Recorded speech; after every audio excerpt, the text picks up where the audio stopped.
पढ़ेंगे व्याकरण। व्याकरण का चौथा चैप्टर पार्ट 4 जो कि है रस।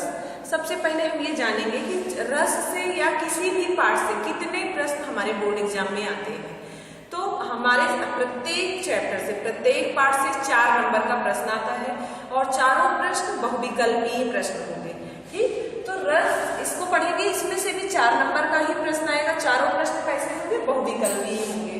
सबसे पहले हम इस चीज को जान लेंगे कि 4 नंबर का प्रश्न आएगा, चारों प्रश्न ही बहुविकल्पीय होंगे। अब हम जब कोई भी टॉपिक पढ़ते हैं तो सबसे पहले हमें उसका अर्थ जानना आवश्यक होता है। रस, रस का शाब्दिक अर्थ क्या होता है? रस का शाब्दिक अर्थ होता है आनंद। ठीक, रस का शाब्दिक अर्थ यदि आपसे पूछा जाए तो क्या बताएंगे? आनंद होता है। तो अब हम इसकी डिफिनेशन कैसे लिखेंगे, इसकी परिभाषा क्या होती है?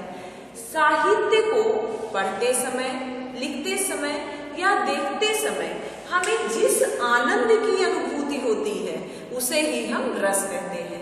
साहित्य को पढ़ने से, लिखने से, देखने से हमें जिस आनंद का अनुभव हो रहा है उसे रस कहा जाता है। अब रस की सर्वप्रथम व्याख्या किसने किया? तो इसके लिए हम लोग जानेंगे सबसे पहले रस को किसने परिभाषित किया? आचार्य भरत मुनि ने। आचार्य भरत मुनि ने अपने ग्रंथ नाट्य शास्त्र में, आचार्य भरत मुनि ने अपने ग्रंथ नाट्य शास्त्र में सर्वप्रथम रस का वर्णन किया।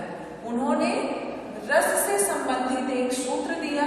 सबसे पहले रस को किसने परिभाषित किया? आचार्य भरत मुनि ने अपने ग्रंथ नाट्य शास्त्र में रस को परिभाषित किया। ठीक, उन्होंने रस से संबंधित एक सूत्र दिया जिससे रस को समझना बहुत आसान हो जाता है। तो उनका रस सूत्र क्या है इसको हम लोग देखेंगे। रस सूत्र ये है विभावानुभाव, विभावानुभाव, व्यभिचार,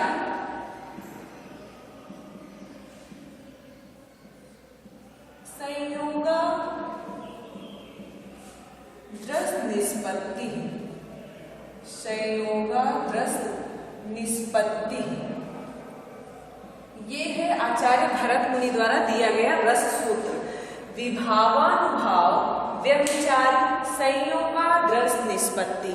अब इसके अर्थ को हम लोग समझेंगे कि आखिर इस सूत्र में उन्होंने ऐसा क्या दिया जिससे रस को समझना बहुत आसान हो जाता है। तो देखेंगे आप यहाँ पर विभाव, अनुभाव, व्यभिचारी भाव, फिर ये है संयोगा रस निष्पत्ति। संयोग से रस की निष्पत्ति होती है। किससे किससे? विभाव, अनुभाव तथा व्यभिचारी भाव के संयोग से रस की निष्पत्ति होती है। अब रस को समझना कितना आसान हो गया। रस की निष्पत्ति का फार्मूला हम लोग जान लिए कि अच्छा हम इसको जब पढ़ रहे होते हैं तो हमें क्या पता चल रहा है क्या चीजें हैं ये विभाव क्या है, अनुभाव क्या है, व्यभिचारी भाव क्या है। तो ये सब हम पढ़ेंगे रस के अंग। जब रस के अंग हम लोग पढ़ेंगे उसके अंतर्गत ये चीजें अभी आगे आएंगी। ठीक, तो ये विभाव, अनुभाव, व्यभिचारी भाव क्या है? ये है रस के अंग। रस के अंग इसमें देखिए इन्होंने स्थायी भाव का वर्णन नहीं किया है। आपको ये चीज ध्यान में रखनी है क्योंकि अभी हम जब हम लोग पढ़ेंगे रस के अंग तो रस के 4 अंग पढ़ेंगे। ठीक, हमने यहाँ सूत्र में कितना देखा? विभाव, अनुभाव और व्यभिचारी भाव। चौथा भाव, चौथा चीज तो देखा ही नहीं, चौथा अंग। लेकिन रस के सूत्र में उन चारों का वर्णन है। अब ये बता रहे हैं क्या चीज हम लोग अभी तक नहीं पढ़ी। तो रस के कितने अंग होते हैं यदि ये पूछा जाए तो आप क्या लिखेंगे? 4 अंग होते हैं। ठीक, या रस के अंग ना पूछ करके यदि अवयव पूछ लिया जाए तो आपको वहां कंफ्यूज नहीं होना है। अंग ही अवयव है, दोनों सेम ही होते हैं। 4, तो सबसे पहले क्या होता है? स्थायी भाव। स्थायी भाव। अब देखिए भरत मुनि ने स्थायी भाव का जिक्र नहीं किया, स्थायी भाव का वर्णन अपने रस सूत्र में नहीं किया है। क्यों नहीं किया है? क्योंकि स्थायी भाव व्यक्ति के अंदर हमेशा विद्यमान होता है, इसलिए शायद उन्होंने स्थायी भाव का वर्णन ना करते हुए इसके आगे की चीजों को बताया है। दूसरा क्या है? विभाव, और तीसरा है अनुभाव, चौथा है व्यभिचारी भाव। व्यभिचारी भाव। व्यभिचारी भाव को ही हम संचारी भाव भी कहते हैं। व्यभिचारी भाव को भी संचारी भाव कहा जाता है। ठीक, आप देखेंगे रस के अवयव कितने होते हैं? 4। कौन कौन से? स्थायी भाव, विभाव, अनुभाव, व्यभिचारी या संचारी भाव। स्थायी भाव क्या होता है? जो मनुष्य के अंदर हर समय विद्यमान रहता है, ऐसा भाव जो मनुष्य के अंदर प्रत्येक समय में विद्यमान रहता है, लेकिन वह सुसुप्तावस्था में रहता है, अर्थात सोई हुई अवस्था में रहता है। अवसर पाने पर ही वह जागृत होता है। जैसे मनुष्य के अंदर क्रोध, ये तो हमेशा ही विद्यमान होता है, लेकिन मनुष्य क्या हर समय क्रोधी रहता है? नहीं। हास, ये भाव होता है, स्थायी भाव है, ये हर समय विद्यमान है, लेकिन जब हमारे सामने वैसा चीज हमें कुछ दिखाई देता है तभी हम हंसते हैं, तभी गुस्सा होते हैं, तभी हम किसी चीज से डरते हैं, इसलिए इसे हम अस्थायी भाव कहते हैं। नेक्स्ट है दूसरा पॉइंट, हमारा दूसरा अंग क्या है? वो है विभाव। विभाव क्या होता है? स्थायी भाव को उत्पन्न करने वाला कारण। जो भी कारण हमारे सामने आता है जिसकी वजह से स्थायी भाव जागृत हो जाता है, उसे कहते हैं हम विभाव। ठीक, विभाव के हम 2 भेद पढ़ते हैं। एक है आलंबन विभाव, आलंबन विभाव, और दूसरा है उद्दीपन विभाव, उद्दीपन विभाव। ठीक, अब हमने समझा कि स्थायी भाव को जागृत किसकी वजह से होता है? विभाव की वजह से, अर्थात जिस कारण से स्थायी भाव जागृत होता है उसे ही हम विभाव कहते हैं। अब विभाव 2 प्रकार के हैं, एक है आलंबन, एक है उद्दीपन।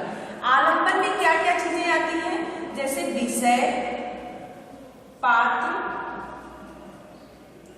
इत्यादि चीजें जो आती हैं, मतलब जिसको देख करके हमारे मन में कोई भाव जागृत हो रहा है, कोई विषय है, कोई पात्र है। मान लीजिए हम नाटक देख रहे होते हैं और हमें कैरेक्टर को देख करके ही हंसी आ रही है, तो वो क्या होता है? वो आलंबन विभाव होता है। उद्दीपन विभाव क्या होता है? बाहरी वातावरण, बाहरी वातावरण या सहायक वस्तुएं जो उसमें सहाय, जो उसमें काम करें, उसके साथ साथ जो और चीजें प्रयोग हो रही हैं उसका। जैसे मान लीजिए हमने कुछ मंच पे देखा और मंच के साथ ही जैसे कोई संगीत बज रहा होता है, कोई धुन चल रही है, कोई गाना गा रहा है, ठीक, वह गाना मुझे अच्छा लग रहा है, वह जो गा रहे हैं वो आएंगे आलंबन के अंतर्गत। और उद्दीपन, जो वहां पर म्यूजिक प्ले कर रहे हैं, जो बैकग्राउंड म्यूजिक चल रहा है, जो पीछे से उसको समझाया जा रहा है संगीत देने के लिए, जो भी चीजें सहायक है वो क्या है? उद्दीपन विभाव के अंतर्गत आएंगी। ठीक, और हम इसको इस तरह से भी कह सकते हैं कि स्थायी भाव को उद्दीप्त करने वाला जो भी कारण होता है उसे हम उद्दीपन विभाव कहते हैं। अगला है आलंबन के भी 2 भेद होते हैं। एक है विषयालंबन,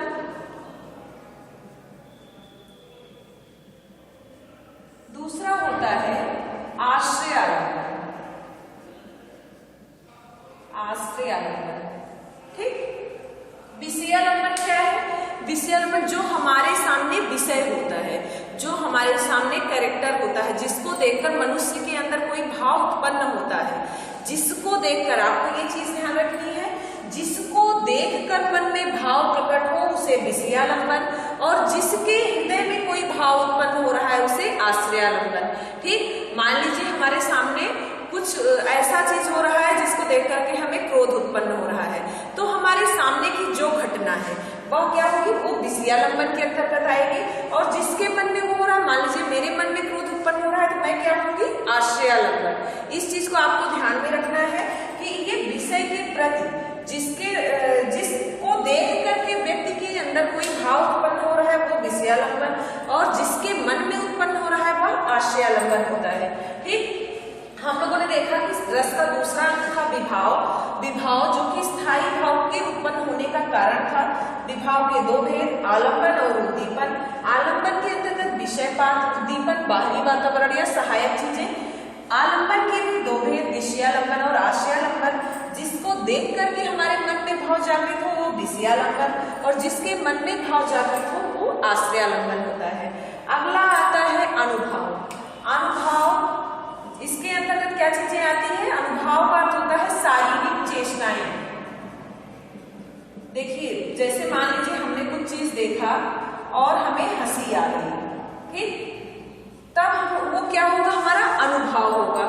कुछ हमने देखा और हमको गुस्सा आ रहा है, हम मारना चाहते हैं किसी को, बच्चे आपस में लड़ रहे हैं, कोई मार दिया उसको, तो वो क्या होगा, शारीरिक चेष्टाएं। हम अपने हाथ पैर का यूज कर रहे हैं, अपनी मुस्कुराहट, हम हंस रहे हैं, रो रहे हैं, वो सब आएंगे अनुभव के अंतर्गत। ठीक, अनुभव के 4 भेद होते हैं। अनुभव को पढ़ने के लिए हमें 4 चीजों को जानना जरूरी है। इसके 4 भेद होते हैं। मानसिक, कायिक, आहार और सात्विक। ठीक, अनुभव के कितने भेद हुए? ये प्रश्न अगर आपसे पूछा जाए तो अनुभव के कितने भेद हैं? अनुभव के 4 भेद होते हैं, मानसिक, कायिक, आहार्य और सात्विक। अब मानसिक के अंतर्गत हमारी कौन सी शारीरिक चेष्टाएं हो सकती हैं? जैसे हम मन ही मन खुश हो रहे हैं, मन ही मन प्रसन्न हो रहे हैं, रो रहे हैं, सिर्फ दिखाई नहीं दे रहा है, तो ये सब क्या होंगे? मानसिक के अंतर्गत आएंगे। कायिक के अंतर्गत जो हम अपने शरीर के द्वारा करते हैं, जैसे हमने किसी को हाथ से मार दिया, हमने पत्थर फेंक दिया, ये सब चीजें क्या आएंगी? कायिक। उसके बाद आहार्य। आहार्य क्या होता है? आहार्य के द्वारा, वेशभूषा के द्वारा जब कोई भाव प्रकट किया जाता है, हम ऐसी कोई शारीरिक चेष्टा जो अपने पहनावे के आधार पर दिखा रहे हैं, वह आएगा आहार्य के अंतर्गत। सात्विक अनुभव वे होते हैं जिस पर मनुष्य का अपना वश नहीं होता, जिसको वह रोक नहीं सकता। जैसे मान लीजिए हमारे सामने सांप आ गया, तो हम जबरदस्त मतलब उसको देख करके डर जाएंगे, आंसू आ जाएगा, कांपना शुरू कर देंगे, तो उस पर हमारा बस नहीं है, वो स्वयं ही हो जाता है, उसे हम सात्विक कहते हैं। ठीक, सात्विक अनुभवों की संख्या 8 होती है। इसको आपको ध्यान में रखना है, जो पॉइंट हम बताते जा रहे हैं, क्योंकि बहुविकल्पीय प्रश्न आएगा तो उसमें ऐसे ही पॉइंट्स पे नंबर मिल जाएगा। आप थोड़ा सा याद रखेंगे और आपको नंबर मिल जाएगा। अगला है व्यभिचारी भाव या संचारी भाव। ये क्या होता है? स्थायी भाव के साथ साथ संचरण करता है। व्यभिचारी भाव या संचारी भाव, स्थायी भाव के साथ संचरण करने वाला भाव ही संचारी भाव कहलाता है। संचारी भावों की संख्या 33 होती है। अच्छा, इसको भी देखना है कि व्यभिचारी भी किस लिए कहा गया है। संचारी तो ठीक है, एक साथ संचरण कर रहे हैं इसलिए संचारी कहा गया। व्यभिचारी किस लिए कहा गया? क्योंकि एक स्थायी भाव के साथ एक से अधिक 2, 3, 4, 5 कई संचारी भाव एक साथ काम कर सकते हैं, इसलिए ये व्यभिचारी भाव या संचारी भाव कहा गया है। इनकी संख्या है 33। अब हम लोग इतना समझ लिए कि रस क्या होता है, रस के अवयव कितने हैं। अब हम देखेंगे कि जो भरत मुनि ने रस को डिफाइन किया, रस को परिभाषित किया है, उन्होंने सिर्फ 8 रस माने हैं और 8 ही अस्थायी भाव माने हैं। अगर आपसे ये प्रश्न पूछा जाए कि भरत मुनि के अनुसार रसों की संख्या कितनी है, तो भरत मुनि के अनुसार रसों की संख्या 8। कहीं आप इसको नोट कर लीजिएगा कि भरत मुनि के अनुसार रसों की संख्या 8 होती है। और जब रस 8 होंगे तो 8 ही स्थायी भाव होंगे। रस 8 हैं। ठीक, कुछ जो मम्मट और विश्वनाथ, आचार्य मम्मट और आचार्य विश्वनाथ ने रसों की संख्या मानी है 9। ठीक, यहाँ तक उन्होंने शांत रस को भी रस माना है। और जब हम ये दोनों रस को बाद में पढ़ेंगे, ये दोनों रस बाद में ऐड हुआ है। अब हम देखेंगे रस के कितने भेद होते हैं। ठीक, रस के भेद,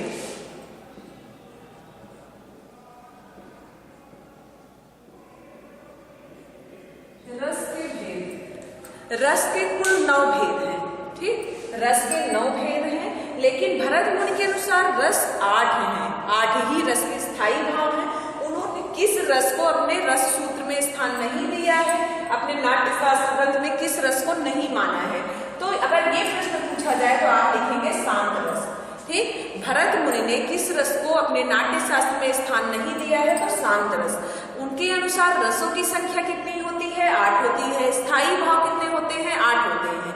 लेकिन यदि आपसे ये प्रश्न पूछा जाए कि रसों की संख्या कितनी होती है और आपके सामने विकल्प रहे 8, 9, सर्वमान्य 9 था, 2 रस बाद में ऐड हुए हैं, दोनों एक साथ नहीं मिलेंगे। और एक चीज आपको बताएं कि 9 और 11 दोनों विकल्प आपको साथ में नहीं मिलेंगे। तो 9 यदि रहेगा तो आपको 9 पर टिक करना है, और अगर 11 है, 9 नहीं है 11 है, तब आपको 11 पर टिक करना है। इसमें कंफ्यूज नहीं होना है, ठीक। रसों की संख्या कितनी है, यदि 11 विकल्प में मौजूद नहीं है तो हमें 9 रस लिखने हैं, और यदि 11 मौजूद है तब 11 करना है। भरत मुनि के अनुसार रसों की संख्या कितनी है, तो 8 है, ठीक। अब हम लोग देखेंगे कि भरत मुनि ने किस रस को स्थान नहीं दिया, शांत रस को स्थान नहीं दिया। चलिए रस देखते हैं, 11 रस में पढ़ने हैं जो कि हमारे पाठ्यक्रम में है।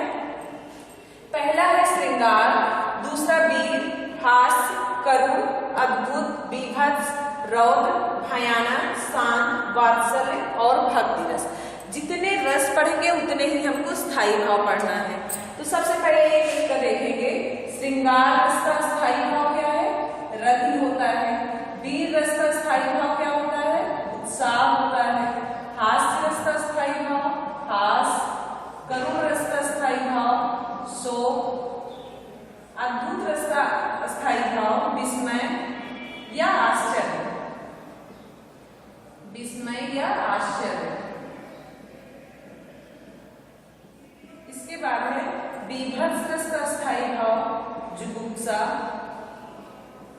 या घृणा। रौद्र क्रोध, भयानक भय, शांत निर्वेद, कहीं कहीं पर इसको वैराग्य भी दिया गया है, वैराग्य। वात्सल्य रस ये है बाल रति या संतत।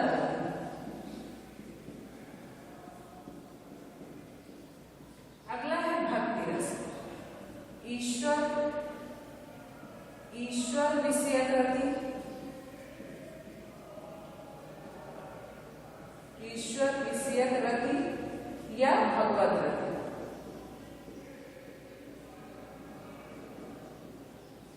ठीक, ये हुआ हमारा रस। श्रृंगार रस का स्थायी भाव रति, वीर का उत्साह, हास्य का हास, करुण का शोक, अद्भुत का विस्मय, बीभत्स का जुगुप्सा, रौद्र का क्रोध, भयानक का भय, शांत का निर्वेद, वात्सल्य का बाल रति या संतत रति, भक्ति रस का ईश्वर विषयक रति या भगवत रति। ये 11 रस हमको पढ़ने हैं कि स्थायी भाव पढ़ना है। देखिए जितनी चीजें हम लोगों ने पढ़ी है, हो सकता है आपके 4 के चारों प्रश्न यहीं से आ जाएं, ठीक। एक आध दो प्रश्न ऐसा भी हो सकता है कि आपको कोई भी एग्जाम्पल दे दिया गया, उदाहरण दे दिया गया, आपको ये पहचानना रहेगा कि कौन सा रस है। इसके अलावा सिर्फ वही एक चीज छूट रही है, ठीक।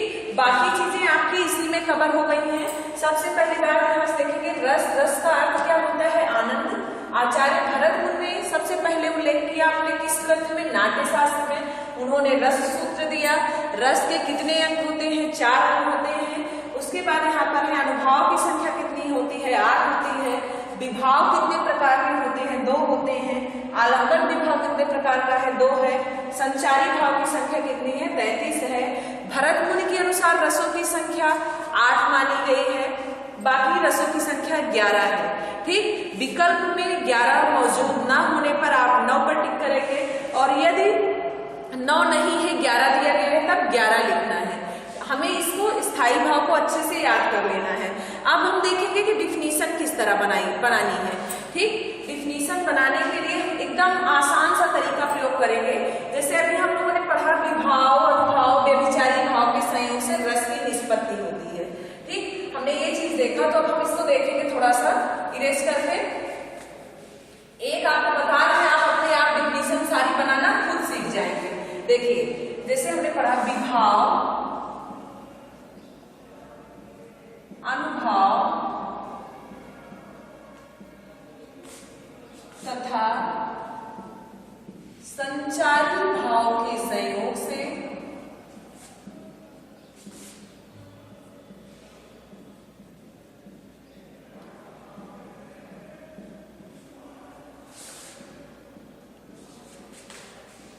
जब विभाव, अनुभाव तथा संचारी भाव के संयोग से, अब इसमें से हमें किसी की भी डिफिनीशन बनानी हो, चाहे श्रृंगार की, चाहे वीर की, चाहे हास्य की, चाहे करुण की, तो हम उसका स्थायी भाव उठा लेंगे।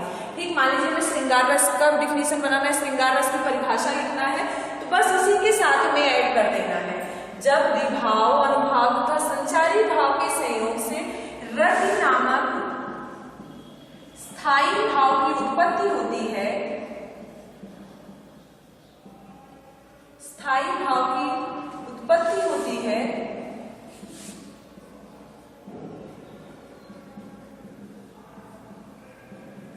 तब उसे हम क्या कहते हैं? श्रृंगार रस कहते हैं। होती है तब उसे श्रृंगार रस कहा जाता है। ठीक, अब हमको अगर इसी की जगह पर वीर रस का परिभाषा लिखना है तो क्या करेंगे? रति को यहाँ इरेज कर देंगे और यहाँ लिख देंगे उत्साह। ठीक, रति को इरेज कर दिया, रति को हटा करके उत्साह लिख देंगे।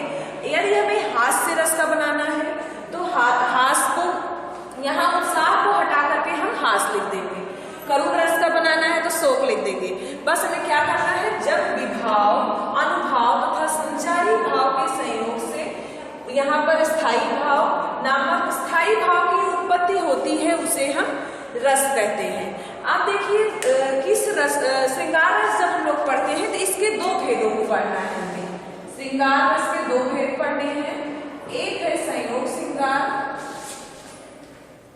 एक है संयोग श्रृंगार, दूसरा है वियोग श्रृंगार।